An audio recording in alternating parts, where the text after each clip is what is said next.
언젠가 여의도에서 비상할 날을 꿈꾸는 청년 정치인들과 함께 이야기를 나눠보는 의사당 1번 출구 시간입니다. 오늘도 신인규 변호사, 황희두 노무현재단 이사 두 분 나오셨습니다. 안녕하십니까? 네, 안녕하세요. 자, 두 분.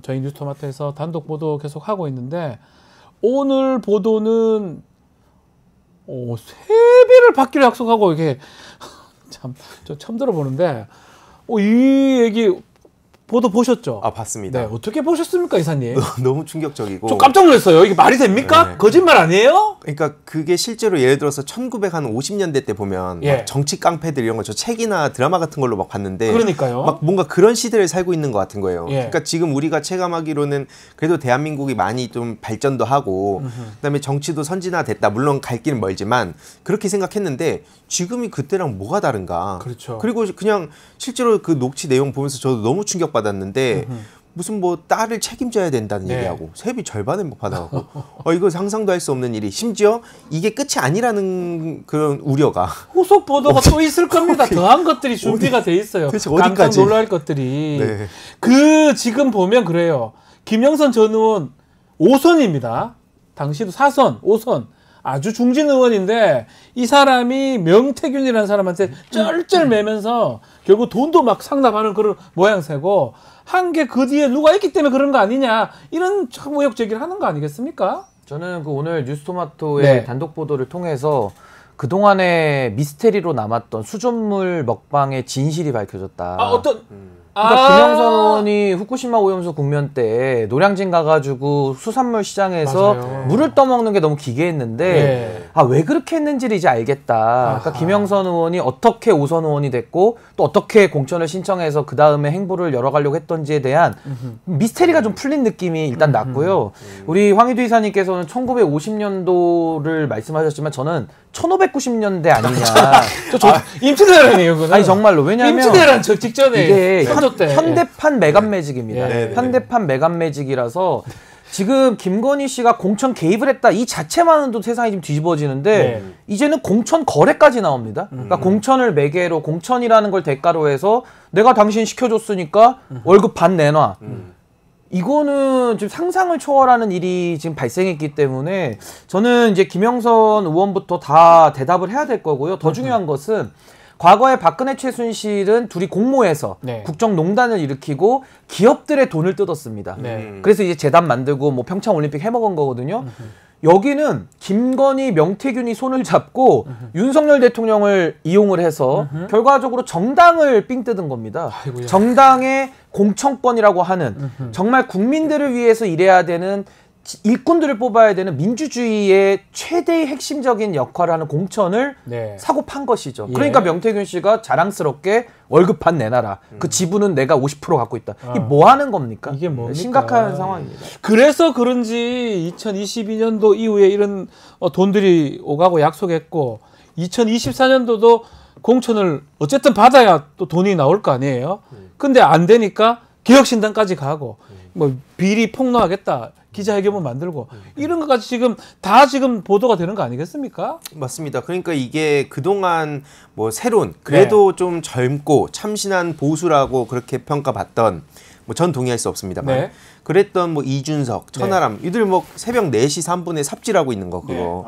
어쨌든 보도가 됐죠. 그것도 사실 되게 기괴하잖아요. 지금 삽을 거기 모란인가요? 뭐 심고 있던데. 3월 달에는 땅이 얼어가지고 네. 진짜 어려워요 사실. 맞습니다. 땅이 얼어가지고. 그러니까 사실 이 시점에 명태균이라는 사람이 정확한 구체적인 이유 없이 이제 의문문으로 그런 포스팅을 남긴 이유가 뭘까? 그러면은 뭐 아직 나온 건 없습니다만 이준석, 천하람 너네도 입 잘 놀려라. 좀 이런 식으로 사실 생각이 들 수밖에 없거든요. 그러니까 계속 말씀드리지만 이거는 결국에는 예전에는 막 정치군인들이 활개치고 막 아까 뭐 1950년대 말씀 주셨는데 지금 이제 이 요즘 같은 민주주의 사회에서는 여론조사 그리고 매체 요것만 있으면은 양손에 쥐고 세상을 막 이렇게 자기들 멋대로 갖고 놀 수 있다. 이걸 보여준 장면이라 봅니다. 여론조사.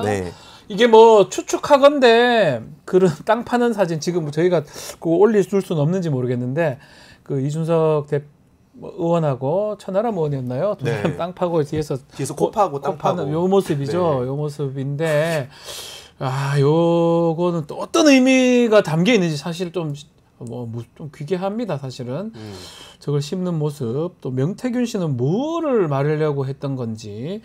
결국은 지금 보면 지금 뭐 개혁신당도 얘기를 좀 해야 될 것 같아요. 그냥 넘어갈 수 있는 내용이 아닌 것 같거든요. 근데 저는 이제 여기서 또 한 번 제가 핵심을 잊지 말자는 차원에서 상기시켜드리고 싶은 것은 지금 이준석 의원에게 우리가 해명을 요구하는 것도 김건희 씨의 권력을 등에 업은 공천 개입, 그러니까 국정 농락 사건의 직접 이해 당사자 내지는 직접 관계자이기 때문에 우리가 묻는 겁니다. 그렇죠. 그러니까 이 부분을 다시 한번 강조하고 싶고 이준석 의원은 본인 스스로를 선거 중독자라고 표현한 적도 있고요. 본인이 대선과 지선을 모두 이긴 당대표인데 억울하게 축출당했다 이제 이런 논리를 늘 유지해왔던 분이거든요.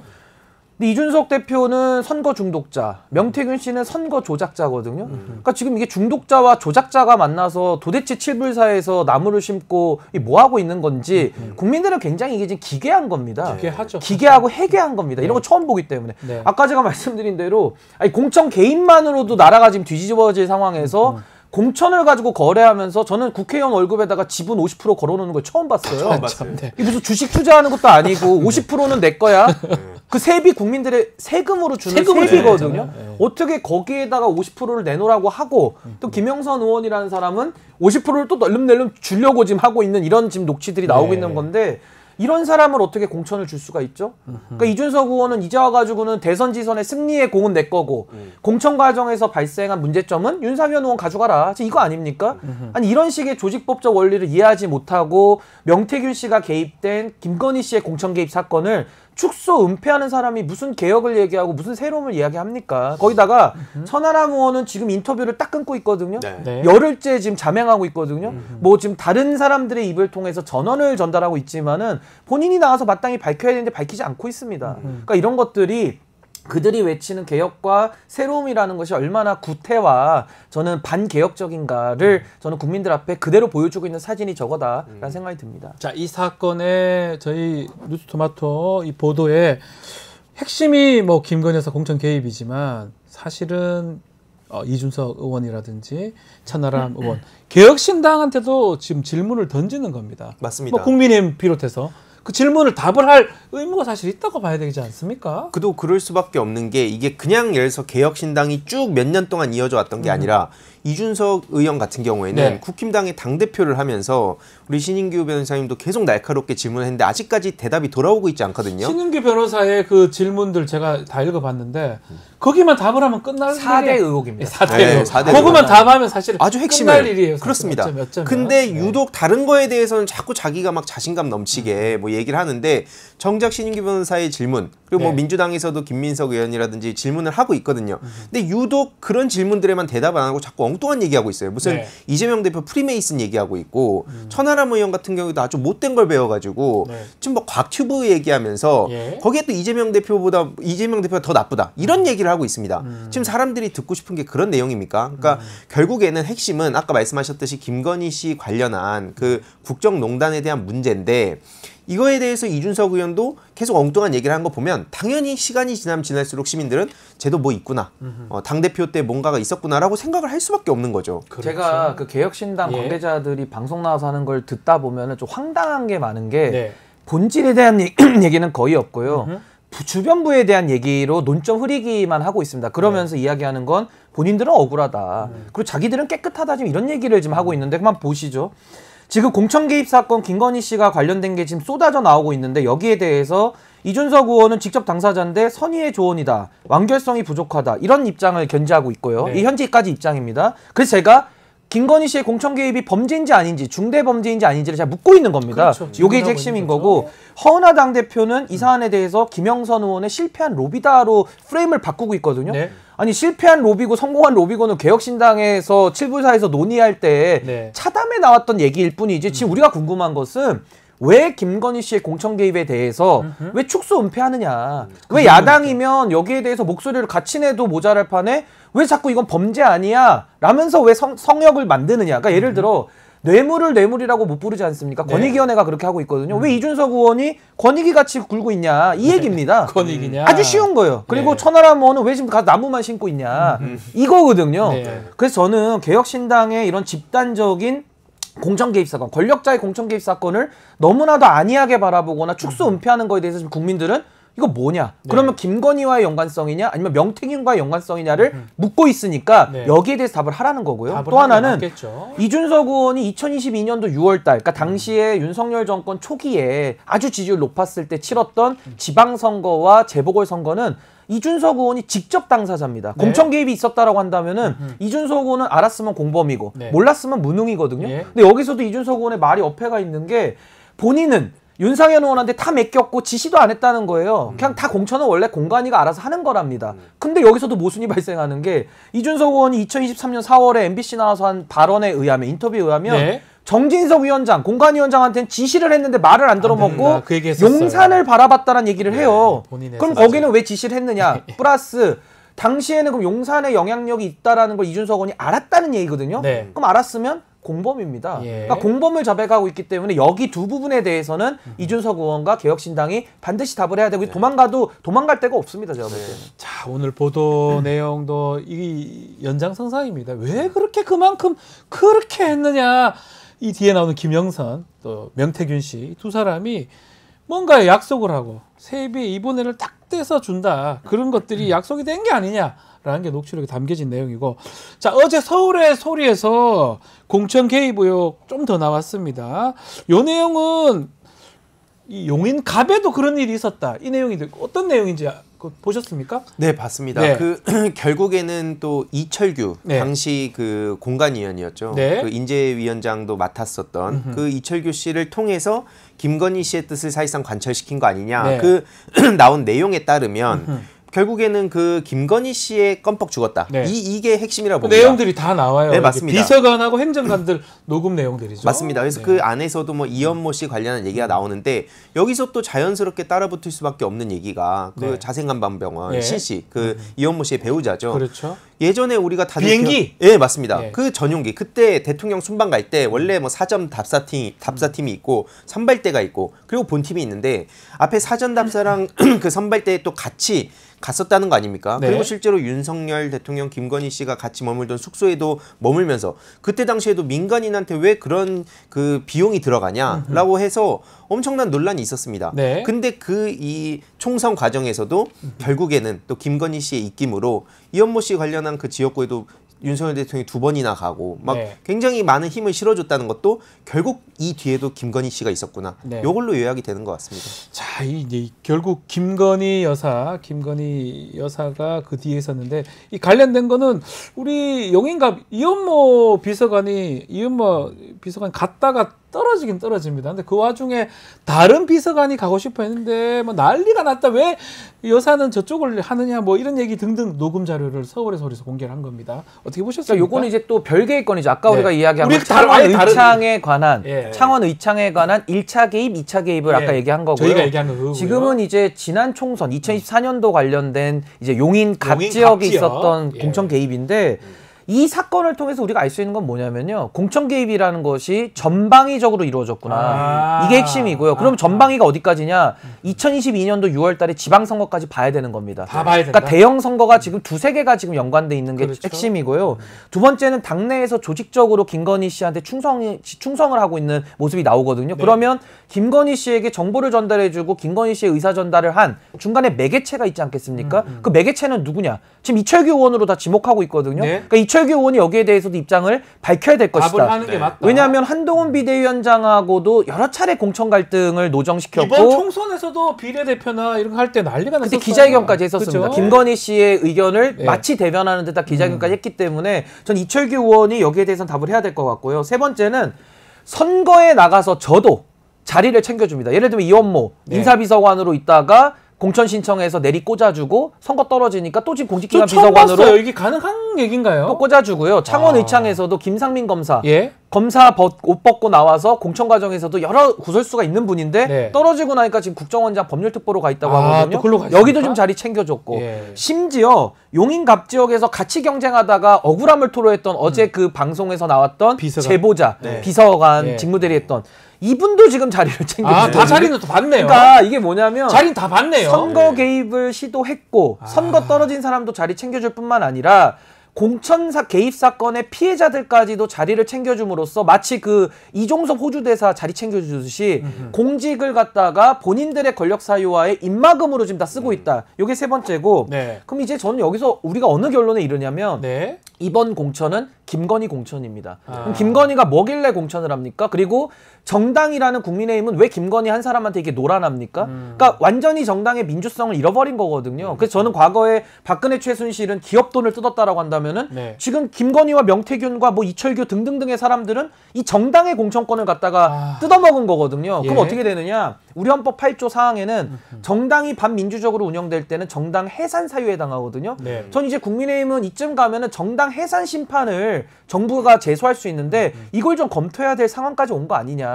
정당의 민주성은 이준석 대표를 축출하는 그 과정에서도 있었지만 이 공천 개입 사건에서는 더 심각해졌다. 전 정당 해산 심판까지도 고려할 상황이 돼버렸다라는 생각이 듭니다. 공천 관련해서 정당에서 사실은 공천관리위원회 꾸려가지고 거기서 아주 시스템으로 공천한다는 게 우리가 알고 있는 내용이잖아요. 근데 지금 드러난 사실에 따르면 한 명의 뜻에 따라 가지고 쟤 넣어, 얘 빼, 그럼 바뀌고 또 지금 우리 신인규 변호사님 말씀대로라면 혹시나 딴 말 할 수도 있으니까 떨어진 애도 좋은데 챙겨주고 된 애도 챙겨주고 또 백에서 또 챙겨주고 이런 이상한 일들이 일어난다는 게 신인규 변호사님 네. 말씀이고 국민의힘이 그런 일을 하기 때문에 안 된다 이 말씀을 하는 것 같습니다. 왜냐면 어제 그 제보자라고 하는 그러니까 네. 그 제보자라고 하긴 뭐하죠 사실 근데 그 네. 행정관 출신의 그 사람의 녹음된 사람이에요. 네, 녹음된 사람의 말에 따르면 네. 뭐 그런 얘기하는 거 아닙니까? 아까 우리 얘기 나왔듯이 뭐 공기업 사장 자리나 네. 아니면 뭐 안 되면 용산이나 뭐 네. 비서관으로 다시 가거나 다시 갔잖아요. 뭐 이런 얘기를 네, 보험이라고 얘기를 하잖아요. 그러니까 네. 이게 우리가 계속 얘기하지만 그 선례가 잘못되니까 그 주변부에 붙어먹는 사람들도 인식 자체가 다 저 모양인 겁니다. 네. 그러니까 이거에 대해서 우리가 항상 어설픈 대화와 타협의 결과라고 저는 생각해요. 그러니까 제가 그리고 또 신인규 위원장님처럼 말을 하면 네. 저것도 민주당에서 나와가지고 그냥 뭐 윤석열 부정하고 막 대선 부정한다 이런 얘기를 하는데 신인규 변호사 지금 보수입니다. 그러니까 지금 네. 제대로 된 보수 세력 지지자분들도 지금 열받아가지고 추석 때도 TK가 뒤집어졌다는 거 아닙니까? 그렇죠? 그러니까 이게 대한민국의 결국 시스템 자체가 무너지고 있고 제대로 된 보수 정당이 들어서야 된다. 저는 개인적으로 그 민주당이 가깝다고 봅니다만 네. 결국에는 아까 말씀하셨듯이 제대로 된 정당 구실 못하고 있고 그냥 자기들 사적으로 공적인 자리라든지 여러 가지 그 책임감을 다 버리고 모든 사람들이 이해관계에 따라서 뭉쳐있는 게 어떻게 대한민국 보수를 자처하냐. 이거는 네. 너무 부끄러운 일입니다. 아니 그리고 독재라는 말도 이게 부족한 게 독재자도요. 네. 나라를 위하는 경우가 덜어 있습니다. 독재자가. 그래서 이제 우리가 그런 거를 비판도 하죠. 뭐 예를 들면 싱가포르 같은 경우도 거의 이제 뭐 대를 이어서 하지만은 네. 뭐 나라를 발전시키는 경우가 있으니까. 미칸유 쪽 말하는 거죠. 독재를 우리가 구별해서 본다면 지금 이 상황은 왕정이죠. 왕정. 그러니까 저는 공화국 체제를 우리가 지금 유지하고 우리 헌법이 선언하고 있는데 지금 이 상황은 공화국이 아니라 김건희 네. 왕정 시대입니다. 선거라는 것을 그냥 제도적으로 외피적으로 이용만 할 뿐 사실상 김건희한테 떨어진 사람도 잘 보이고 붙은 사람도 잘 보이고 선거 떨어져도 챙겨주고 이거 완전히 민주주의를 파괴하고 있거든요. 네. 그러니까 정당을 사유한 정도가 야 이거는 지금 만약에 국정농단으로 우리가 비교를 하자면 감옥에 있는 최순실이 오열할 지경이다. 네.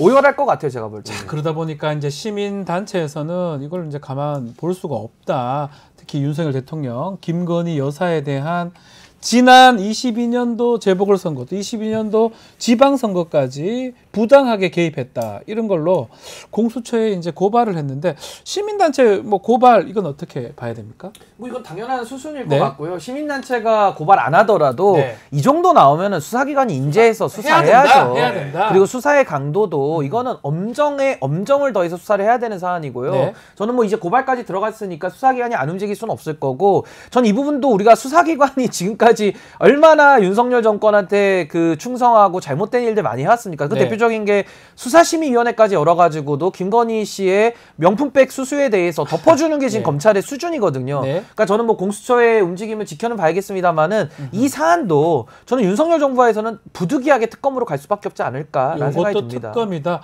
지금 결국 지방선거까지 같이 고발한 거거든요. 지금 신인규 변호사님 말씀처럼 그 중요한 선거 이준석 대표가 있을 대표로 있을 때 그것도 사실은 뭐가 문제가 있을 것이다라는 게 시민단체의 생각 같아요. 지금 왜냐면 22년 6월에 그 창원의창 재보궐 때 그때 이제 돈이 그 이후로 오가고 했던 게 지금 또 드러났고 사실 이거는 뭐 명태균 씨가 6천만 원 빌려준 거 받았다고 했지만 오늘 뉴스토마토의 단독 보도로 그것도 바로 반박당했거든요. 그러니까 이게 제일 중요한 건 뭐냐면 기사를 그러니까 뉴스토마토가 좀 굉장히 전략적으로 잘했다고 보는 게 이걸 처음에 있는 걸 다 깠으면 저기서 그거에 맞게 맨날 말장난하고 실제로 지금 대통령실 같은 경우에도 보면 뭐 이 사안은 당사자들이 부인하니까 할 말 없다 이러고 있고요. 체코 그 사기꾼 보도 관련해서는 그 뭐 한국 대사관인가가 이제 얘기해가지고 그 기사 최종적으로 바꾸게 만들고 그다음에 그 민주당에서 뭐 야당과 함께 통과시킨 뭐 지역화폐법, 김건희 특검법, 최혜병 특검법 이것도 그냥 위헌 위법 얘기를 하고 있습니다. 그러니까 결국에는 이들은 이 지금 그때 나오는 거에 있어서 그냥 무조건 민주당 반대하고 뭐 이거 시민단체 그냥 욕하고 무슨 다 좌파로 몰아가고 있는데 지금 이들도 함부로 얘기 못할 수밖에 없다 생각이 듭니다. 왜냐하면 이들이 이렇게 뭐 A를 얘기했는데 갑자기 그 아닌데 하고 오늘도 당장 아침에 반박 보도 나오고 그럼 이제 이들 입장에서는 위축될 수밖에 없는 거거든요. 그러다 보니까 이제 여기서 또 엄청난 치열한 싸움이 벌어질 수밖에 없다. 전략적으로 아니 그리고 저는 뭐 토마토의 전략도 뭐 있겠지만은 전 무엇보다 명태균 씨의 분발을 촉구합니다. 어떤 페이스북을 더 열심히 하시면 도움이 될 것 같아요. 그러니까 명태균 씨가 지금 뭐 아는 게 많은 것 같아요. 지금 글들을 자꾸 올리시는데 예전에는 이소부화 얘기를 하고 이번에는 지금 밤에 그 나무 땅 파고 나무 심는 거 올렸는데 명태균 씨가 계속 올릴 것 같기도 하네요. 그것도 있죠. 뭐 보수는 건달, 진보는 양아치라는 뭐 이해하기 어려운 문구들도 올리는데 저는요. 명태균 씨를 이준석 의원이 알았던 시점도 어제 TV조선 나와서 인터뷰하니까 그것도 안 맞거든요. 그러니까 이준석 의원이 2022년도에 김영선 의원이 소개해서 만났다라고 하는데 이미 2021년도 당대표 경선 때 사진 찍은 게 다 나오고요. 당시에 김종인 위원장도 이미 증언을 하신 바가 있어요. 그러니까 이준석 의원이 시점도 안 맞는데 이것도 지금 말이 안 맞는 거짓말이 나오고 있고 지금 전 요걸 강조드리고 싶은 게 2022년 5월 달은요. 이준석 당대표 체제입니다. 그게 공고할 때입니다. 이준석 의원은 그 이후에 쫓겨난 거기 때문에 그 쫓겨난 시점과 이 공천 개입 사건을 뒤섞어버리면은 앞뒤가 안 맞아요. 그러니까 쫓겨난 얘기는 여기서 지금 할 때가 아니고 영 다른 시점이라서 맞아요. 선후 관계가 되게 중요하다. 그래서 이준석 의원이 당대표로서 권한을 마구 행사하고 있을 시점이다. 그러니까 뭐 당대표가 뭐 힘이 없고 힘이 없는 게 좀 중요한 게 아니라 권력자의 공천 개입을 못 막았다. 그러면 알았으면 공범이고 몰랐으면 무능이기 때문에 저는 2022년도 지방선거까지도 포괄적으로 지금은 조사 내지는 수사가 더 필요한 시점 아닌가라는 생각이 듭니다. 실제로 명태균 씨 같은 경우에는 지금 제일 신경 쓰는 게 뭔가 하고 보면 본인의 영향력인 것 같아요. 그러니까 지금 결국에는 권력자들 입장에서는 특히 뭐 김건희 씨 입장에서는 가장 바라는 게 이거 그냥 그 명태균 개인의 문제였다. 김영선 개인의 문제였다. 항상 저들의 패턴을 보면 개인의 문제다. 혹은 먼 옛날 옛적의 사실 얘기다. 이종호 씨 사건도 뭐 오늘 얘기할 건 아니지만 이종호 씨 사건도 개인의 허언이다, 과장이다. 뭐 이렇게 지금 얘기를 했잖아요. 심지어 그것도 어제 JTBC 단독으로 바로 반박당했잖아요. 40회 정도 전화 내용. 김건희 연락처 모른다고 하더니. 아니, 그때도 허풍이었나 보죠. 30번. 아니, 그러니까 인생이 어떻게 맨날 허풍인 사람들하고만 어울리고 매 모든 게 다 조작이고 위조고 심각합니다. 근데 여기서 이제 제가 재미있게 보는 건 뭐냐면 이준석 의원도 사실 여기에 못지않게 허세하면 둘째가라 하는 사람입니다. 왜냐면 내가 흑화하면 어떻게 되는지 봐라. 그래서 여론선동 나같이 잘하는 사람들 막 이런 얘기를 자기 입으로 했어요. 그러면서 뭐 국힘 숟가락 몇 개까지 있는지 자기 안다고 얘기했잖아요. 근데 이제 명태균 씨가 어제 그 사진을 올린 겁니다. 과연 저 사진이 또 하나일까? 요런 걸 봤을 때 서로 자기들끼리 이제 막 눈치를 보면서 눈치 게임에 들어갔지만 다 죽는 거죠. 아니 저는 이렇게 봐요. 이게 전당대회 때 국민의힘이 폭로힘이라고 제가 별명 붙였거든요. 그때도 폭로해가지고 뭐 공소 취소, 거래 논란 뭐 별의별 게 나왔는데 전 이번에 명태균 씨의 사진 그 올린 시점을 잘 봐야 됩니다. 물론 삽질하고 있다, 뭐 당신들 거 까발리겠다 이런 의도도 있겠지만 이게 언제 나온 거냐면 이준석 의원이 TV조선 나와가지고 인터뷰를 합니다. 근데 하나만 한 얘기를 해요. 그러니까 명태균 씨가 그 이후에 오후에 아침에 그 방송 나가고 그걸 봤겠죠. 무슨 말 하는지. 오후에 올립니다. 그러니까 저는 그 시점 올린 시점을 봤을 때 명태균 씨가 이준석 의원에게 아마 할 말이 많은 것 같아요. 그래서 어떻게 하는지 나는 지금 다 지켜보고 있다. 보고 있다. 요 시점이 굉장히 좀 중요하다고. 두 분 말씀대로라면 명태균 씨는 또다시 SNS에 자신의 사진이나 글들을 올릴 수가 있다. 분명 이렇게 올릴 보시네요. 수밖에 없다 봅니다. 그러면 이준석 의원이 천하람 의원이 더 얘기하기가 좀 곤란해질 아니 수도 근데 있겠네요. 보세요. 꼼꼼하게 네. 나무 심는 사진만 올린 게 아니라 언제 찍혔는지 그 정보 사진까지 그쵸. 올리면서 저게 커요. 4시 하이라이트를 치잖아요. 7불사 새벽 4시 저게 커요. 4시에 서울 갔다. 갤럭시 23인치 그거까지 보여주니까 네. 그러니까 저는 명태균 씨가 저 사진을 몰래 찍은 것 같거든요. 예. 그럼 몰래 찍은 사람이 몰래 녹음 안 했을까요? 그 저분의 성향상. 그러니까 저는 명태균 씨가 갖고 있는 증거도 꽤 많을 텐데 아마 이준석 의원이 앞으로도 언론 인터뷰하기가 매우 부담스러울 거고 왜 그동안 김건희 공천 개입 사건을 지켜줬는지가 조금씩 실마리가 풀리는 거예요. 네. 김건희와의 관계도 있겠지만 명태균과의 관계도 굉장히 의심스럽다. 그리고 결국 보면 명태균 씨가 더 무서운 거네요. 핵심일 수 있고 지금 더 중요한 거는 네. 천하람 의원은 아직도 침묵 중입니다. 네. 아직도 절에서 무건수행하듯이 네. 말을 안 하고 있습니다. 얘기 어제 한 이게 게 그 핵심입니다. 곽튜브 얘기. 예, 곽튜브는 네, 뭐 지금 그 얘기하고 있습니다. 네, 네. 그러니까 결국엔 이 명태균이라는 사람의 힘이 어디서 나왔냐? 네. 그냥 저게 물론 아무리 뭐 여론조사 기관과 뭐 여러 뭐 매체를 뭐 이렇게 연관이 있다 하더라도 네. 모든 사람한테 그런 힘이 가는 게 아니지 않습니까? 그 녹취에서도 나왔듯이 결국엔 윤석열 대통령과 김건희 씨가 마치 나와 엄청난 관계다. 실제로 김건희 씨 초청으로 대통령 취임식도 가고 이런 것들을 봤을 때 이거에 또 사람들이 껌뻑 죽는 게 있는데 네. 그렇기 때문에 결국 아까 앞에서 우리가 얘기했듯이 본질은 김건희 씨로 가는 겁니다. 그렇죠. 사실 김건희 여사가 초청을 했고요. 사진 아마 보셨을 겁니다. 아마 이거 좀 보여줄 수 있는지 모르겠는데 대통령의 그러니까 김건희 여사 입장에서 시아버지 윤기준 교수님 제일 앞에 있으면 그 바로 뒤에 VIP 관련석에 명태균 씨가 저기 권형민 대표는 권오수 아들이죠. 네네. 그 사람보다 더 가까운 위치에 바로 뒤에 같아요. 뒤에 그 자리에 있는 모습도 아니 그리고 포착이 심지어 됐습니다. 명태균 씨가 뭐 안철수와의 단일화 국면에서도 예. 뭐 역할을 했다라는 지금 뉴스 보도도 나오고 있기 때문에 아무튼 명태균 씨의 영향력이 간단치만은 않다. 그러니까 공천 개입 김건희 씨의 공천 개입 사건을 좀 더 부각시켜주는 지금 그런 여러 가지 자료들이 나오고 있는 상황입니다. 그러니까 한마디만 더 하자면 예. 오동훈 공수처장이 네. 이와 관련해서 정치자금법 위반을 검토하겠다는 식으로 얘기를 그 했어요. 내용 어떻게 봐야 됩니까? 아니 이거를 검토하겠다는 게 예. 사실 이게 여의도 바닥에 있는 분들 다 알지 않습니까? 검토가 뭡니까? 이거 그냥 시간 끌겠다는 얘기 아닙니까? 네. 그러니까 적극적으로 지금 이거 굉장히 심각하게 보고 있다. 신속하게 대응하겠다. 이렇게 나서도 사람들은 여태까지 그 공수처 패턴을 봤을 때 의심을 할 상황인데 네. 이 와중에 무슨 검토를 하고 있습니까? 온 국민들이 지금 분노해갖고 거의 혁명을 하자는 얘기를 하고 있는데 지금 정신을 못 차리는 거죠. 아마 정치자금법을 해야 공수처 관할이 될 수 있으니까 그런 얘기 하는 것 같은데 말씀대로라면 제가 계속 얘기를 하지만 그냥 휴대전화를 다 갖고 오면 금방 알 수가 있어요.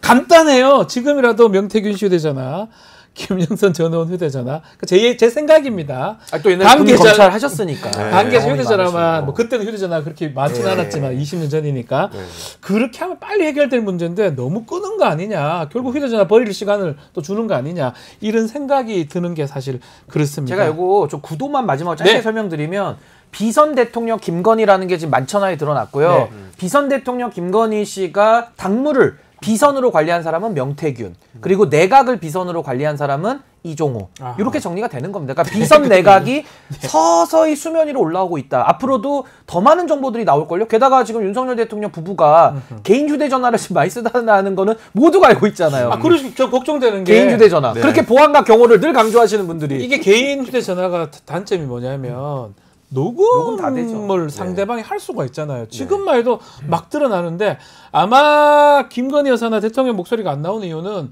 혹시나 잘못했을 때 이게 법적 책임 때문에 안 나오는 것 같은데 앞으로 있을 국정감사라든지 뭐 국회의원이 내는 거는 면책특권이니까요.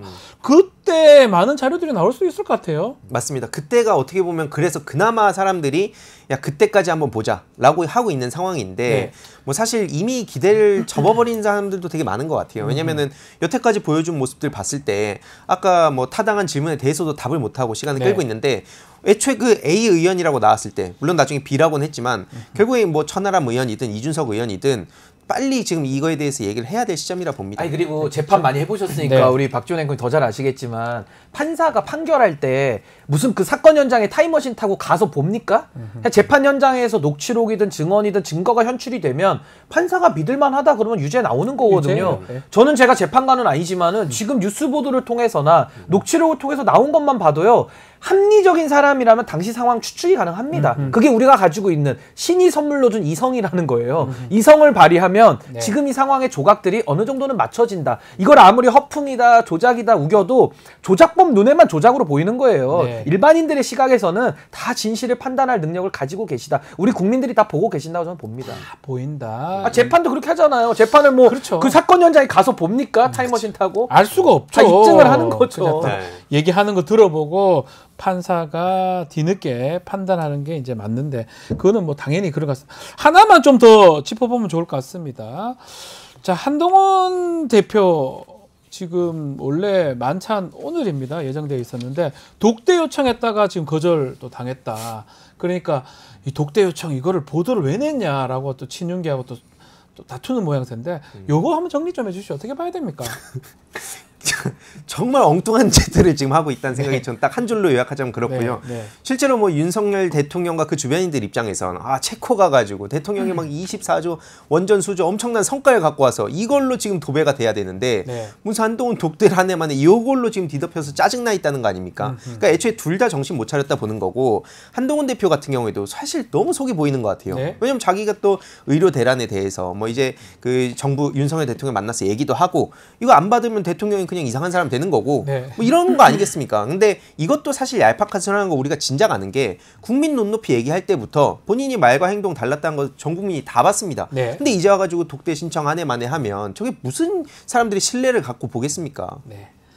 말씀 주십시오. 아니 저는 뭐 한동훈 대표의 미숙함이라고 봐요. 그러니까 확실히 정치를 모르는 사람이 독대의 의미도 모르고 어떻게 하는지 절차도 모르면서 이제 저렇게 나오니까 윤석열 대통령 입장에서는 상당히 불쾌할 수밖에 없다. 그래서 아까 공항에서 들어오면서 둘이 악수하는 사진 봤는데 윤석열 대통령 눈빛을 보면 딱 5글자입니다. 어떤 거죠? 독대 아닌 열대.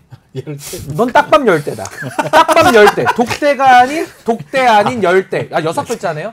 열대죠, 열대. 넌 열대 맞을 준비해라. 그래서 오늘 이제 눈빛 레이저로 딱밤 열대 들어갑니다. 딱밤 열대 들어갑니다. 독대 아닌 열대죠. 눈빛 보십시오. 12대? 13대? 더 올라갑니까? 20대. 100대. 100대로 하겠습니다. 100대. 독대 아닌 100대로 전 정리하겠습니다. 좋습니다. 자, 이제 마무리해야 될 것 같은데 뭐 뉴스토마토 보도도 계속 후속적으로 될 거고요. 또 그리고 결국 레거시 미디어나 다른 매체에서도 뭐 JTBC라든지 계속 보도가 되고 있습니다. 결국은 그 흐름을 막을 수는 없는 거다. 이렇게 봐야 되겠죠. 저는 마지막으로 한 말씀만 드리면 진실의 힘은 누구보다 강하다라고 저는 봅니다. 그러니까 진실을 막을 수는 없어요. 다 드러나기 마련입니다. 박근혜 최순실의 국정농단도 얼마나 은밀하게 했겠습니까? 기업들 돈 다 뜯고 평창올림픽 해먹고 다 했거든요. 인사농단 그때도 많았어요. 다 드러납니다. 저는 이번에도 다 이 진실은 힘이 세기 때문에 그 자체가 가지는 힘이 크다. 이렇게 봅니다. 저도 약간 덧붙여서 말씀드리면 요 진실의 힘을 강하게 만드는 그 최종 단계는 우리 시민들의 연대가 있다. 결국 노무현 정신의 핵심이 뭐냐? 깨어있는 시민들의 그 각성한 시민들이 결국 연대를 하는 거. 이게 결국 우리가 최종적으로 행동에 이어졌을 때 되는 거기 때문에 이거 지금 뭐 당장 하루아침에 해결 안 된다고 안 돼. 이렇게 생각할 필요 없다. 이제 본격적으로 시작됐다. 그렇게 말씀드리고 저는 싶습니다. 오늘부터 토마토를 매일 먹겠습니다. 응원의 마음으로. 감사하겠습니다. 저는 건강을 생각해서라도 토마토 매일 먹겠습니다. 매일 생각을 먹고 있는데 감사합니다. 자, 오늘 의사당 1번 출구 여기서 마무리하겠습니다. 항의도 이사, 신은규 변호사 두 분 말씀 감사합니다. 고맙습니다.